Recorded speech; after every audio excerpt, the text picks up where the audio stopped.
大家好，歡迎嚟到爺爺媽媽嘅 channel。之前有一條片咧，就同大家分享過我哋喺香港揀船運公司啦、pet 商同埋裝箱嘅情況。咁今次呢條片咧，就會好快同大家講一下我哋喺英國收到船運公司送嚟嘅貨啦。如果大家係冇睇過我哋上一條關於喺香港揀船運公司啊、pet 商裝箱嘅情況咧，歡迎去翻上面呢條片睇一睇嘅。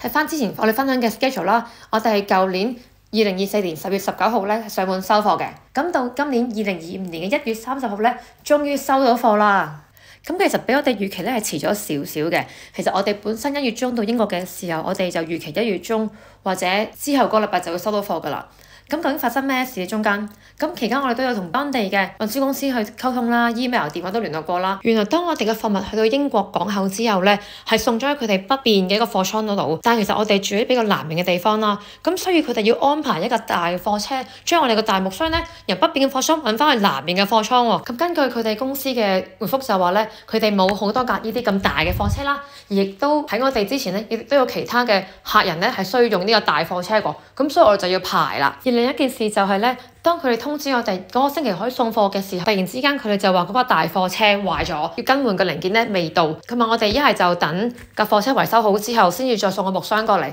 但係未知幾時。而另一個方案就係佢哋將我哋大木箱拆箱，然後將啲紙箱啊、我哋啲家具啊嗰啲嘢咧，就運入去一個細嘅貨車裏邊，再送過嚟。咁我哋為咗唔想再等，亦都唔知等幾耐啦，咁所以咧就授權俾佢哋啦，喺佢哋嘅貨倉度將我哋嘅大木箱拆開，然後將紙箱啊、家品啊、家私咧就運入去一個細嘅貨車度再送過嚟嘅。咁終於安排到咧嗰個星期如期送貨啦。而佢哋亦都應承咗咧，係會將佢哋嘅拆箱嘅過程啦，同埋個相片咧係會原本咧 send 翻俾我哋做記錄嘅。啲相咧就係運輸公司 send 翻俾我哋噶啦。咁又見到咧，我哋本身嚟個時候咧係大木箱嚟嘅。咁因為完整嘅大木箱係由香港上船到英國港口，由佢北邊貨倉嚟到南面貨倉，都係完整大木箱嚟嘅。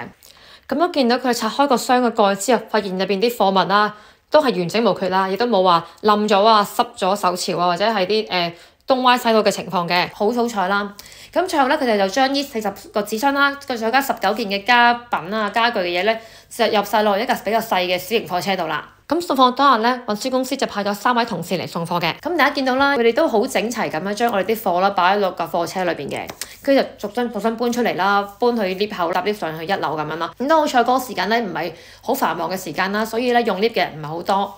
如果唔係就都怕阻住人嚟嘅。咁見到3位壯男啦，都一箱一箱咁搬入嚟咧，其實好彩咧嗰個落車嘅地方同我哋門口咧，其實就唔係話好遠嘅，可能都係10零米嘅路程啦，咁所以就未至於搬得好辛苦。但因為有啲都幾重下嘅，有啲箱我哋都 pack 到差唔多23公斤嘅，咁所以都見到佢哋係徒手咁樣去到搬運咧，都戥佢哋辛苦啊。咁我哋執開咗佢個廳嘅一個角落啦，就我哋擺啲紙箱啦。咁大家見到咧，即係逐箱咁搭上去啦。咁其實啱好就成個廳就用晒啦。咁廳另一邊咧就放咗啲床褥啊、單車、梳妝台啊、抽濕機啊咁樣，咁成個廳就霸晒啦。咁另一樣嘢好彩就係咧，因為我哋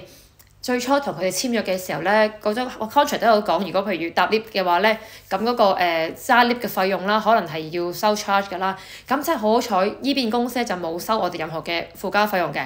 咁即係話表示話我哋喺香港嗰邊俾咗嗰嚿錢咧，嚟到英國咧就冇再俾其他錢啦，冇再俾任何嘅費用㗎啦，就一個數啫。咁真係好彩啦，因為我都聽過有啲船公司咧到英國呢邊咧就會有其他嘅當地嘅費用啦、運輸費啊、倉費或者係揸 lift 費咁樣。咁好彩我哋就係一個費用就包晒，連埋英國呢邊嘅運送啦。咁我同我先生啦，即係收到箱之後就即刻嗱嗱聲拆箱啦，睇下邊啲要分類啦，邊啲要擺房，邊啲擺廚房啊，咁樣拆。咁小朋友就好開心啦，因為佢哋啲書啊玩具都到晒啦，咁可以執滿佢哋間房啊，自己擺翻啲玩具啊，可以睇書啦。咁啱我哋搬嚟嘅時候咧係冬天啦，係非常之潮濕嘅，抽濕機嚟得真係好合時，可以幫我哋抽乾啲衫啦，同埋咧即係屋企都冇咁濕啊。